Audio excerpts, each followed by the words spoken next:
Hi, I'm Kim. You're watching Kim Wilson TV. My channel is dedicated to helping victims of narcissistic abuse get free and stay free. Before we get started with this video, I'd like to take a moment to thank Kylie very much for your donation to our channel's PayPal account. Now, Kylie is a friend here at the channel who has really seen some wonderful healing, and I've asked Kylie to do a Skype interview with me, so please watch for that coming up in the future. Thank you guys so much for your patience. This turned into a 3-video series on the oxytocin hormone. But honestly, my research has really led me to believe that if we're able to stimulate the release of oxytocin ourselves, we could really get on the fast track to healing. And once you increase your oxytocin levels, you're just going to be feeling so much better. And feeling better will help these negative feelings of loneliness or desperation or heartbreak or frustration or anger or whatever negative emotion you're experiencing. It's going to help it to dissipate much quicker. I feel really confident in that.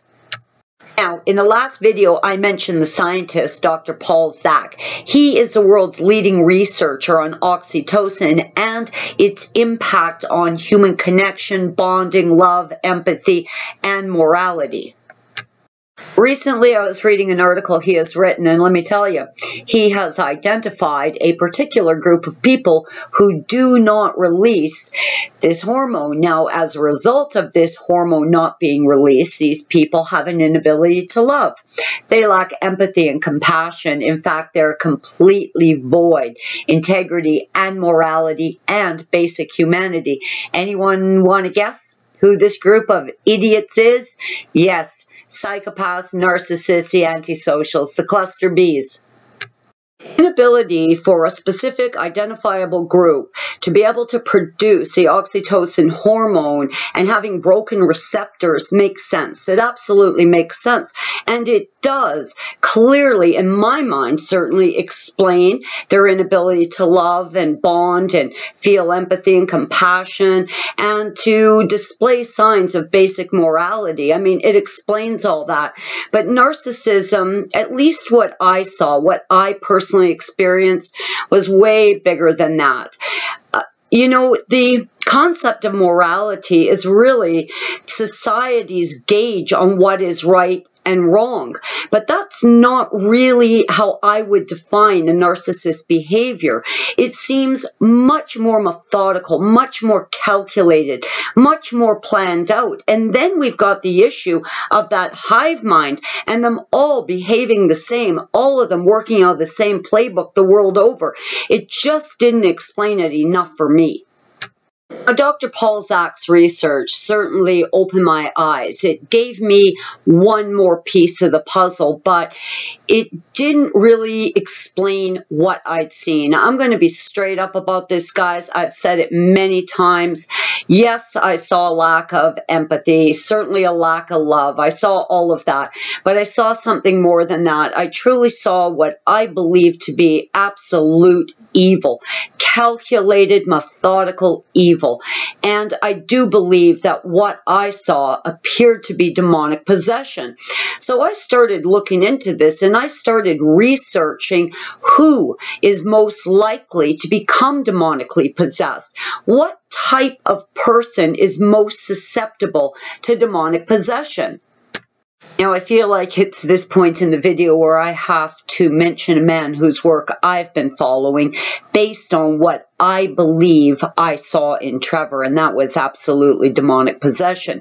Now, this man's name is Dr. Richard Gallagher. He is an Ivy League educated, board certified psychiatrist, and he is the #1 exorcist in the world. In fact, he doesn't do regular exorcisms, but when priests have lost control of an exorcism, he's the go-to guy. He's the head honcho when it comes to evacuating demons. Dr. Gallagher has lots of written work, and I certainly invite you to take a look at what Dr. Gallagher has to say about demonic possession. Now, in researching Dr. Gallagher and his work, I'm going to say that this seems to me to be a man of absolutely heightened integrity. This seems to be a man with a sterling reputation. I believed every word that I read, and I believe very much that he's telling the truth when he says demonic possession is very, very real and most certainly plagues humanity. When I started this, I got to tell you, I had hoped there'd be a simple explanation, but it just keeps getting more complicated all the time. But I believe as a group, we've really found a lot of puzzle pieces together. Now, for us, it's not just a matter of domestic abuse, whatever you want to classify domestic abuse as. It's so all-consuming. It really affects every aspect of our lives. I mean, not one stone unturned. And I believe it's the same for the narcissist. I know there's people out there that'll say, oh, well, they're the product of childhood abuse. Well, I don't believe that either. I do believe there could have been some, childhood abuse, but the reality is I personally know incredible human beings. I mean, beautiful human beings who suffered unimaginable abuses as a child.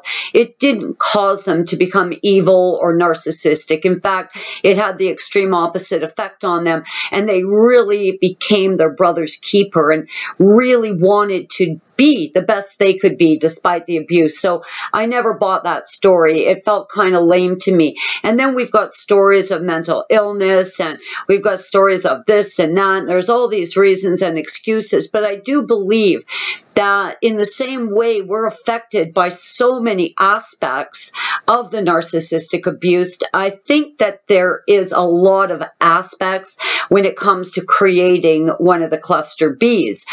Yes, maybe childhood abuse plays a role in that.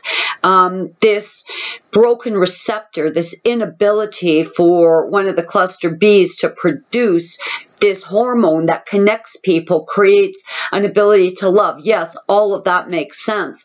Now, you couple that with the very real possibility of demonic possession. I mean, we've got quite a clusterfuck of shit going on over here. I mean, this is a lot of stuff. So I do believe it's this cyclone of stuff that's going on for a narcissist that would lead everyone to say, you got to get out of there. You simply have to get out of there. This is too much for your normal person to deal with. An empath cannot handle this, and I truly believe it is empaths, earth angels, truth tellers, way showers. It is this group of people that are primarily targeted by these evil pieces of shit. I want to go back to something Dr. Zach had discovered, and that is that he can actually extract this hormone from blood as is produced in the brain and in the blood supply. So he's able to extract it. He has been able to bottle it in a nasal spray bottle, and he can, in fact, induce this feeling of euphoric love with this nasal spray. Apparently, clinical research has proven that this oxytocin nasal spray really, really helps with healing from abuse. Now, you can get it by prescription only, so I started wondering, is there any possibility that, using this nasal spray on narcs could help them? Now, I'm guessing in Trevor's case, nasal spray wouldn't be enough. I'm thinking more like a water cannon full of the oxytocin hormone, but I'm really curious to see what you guys think about this, or if any of you are still with your narc and would love to do a social experiment on your narc with this nasal spray.